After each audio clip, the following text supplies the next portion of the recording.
Hello, Internet friends. So, I've never heard anybody challenge the Bering Strait theory that a whole mass of people decided to walk across a big piece of ice onto the United States, which was a big piece of ice, and settle in the US and then settle in Central and South America. Give me a break. These people that make up these theories, they really do think that we're sheep, and I guess we are probably sheep because I've never really even challenged this in my head until recently.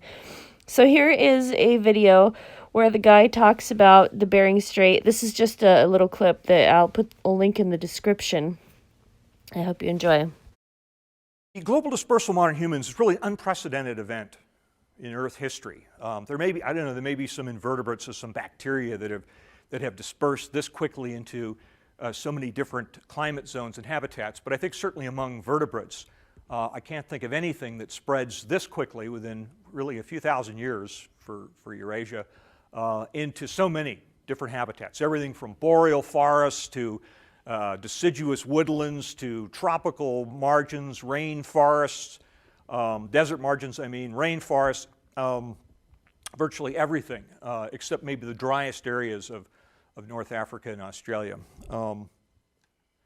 And I think the key to this, while we have some evidence, and we have good reason to believe that organizational adaptations were important, at least in some places, particularly where resources were very widely scattered and sometimes difficult to predict. And we see evidence for long-distance transport of materials and so forth. And the implication is that we have the creation and the maintenance of these large alliance networks over large areas. And that may have been critical to certain areas, but we know beyond a reasonable doubt, we know that these technological innovations, such as insulated clothing, artificial shelters, these technologies for hunting and trapping, throwing darts, nets, the technology for expanding the human dietary niche beyond just large mammals and plants to all smaller vertebrates, birds, fish, and so forth. These undoubtedly were critical to the dispersal, and again, especially to the speed with which the dispersal takes place.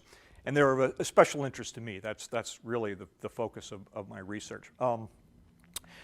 Now, despite all this inventiveness and so forth, I think climate is still playing a significant role in the dispersal and the timing and the routes of the dispersal.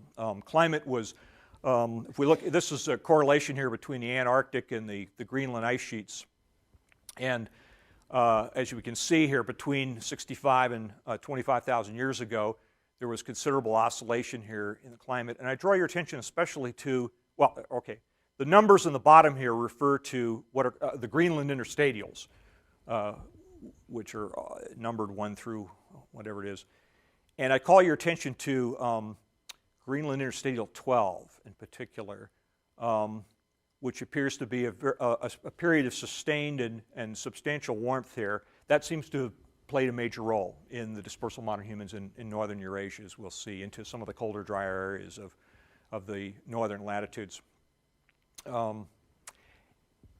Let's see, and these are cold periods up here, the so-called Heinrich events. Heinrich event 4 being also having, I think, a big impact on the initial occupation of northern Eurasia. I think a number of areas, I think, were abandoned at this time and then reoccupied afterwards in rather dramatic fashion.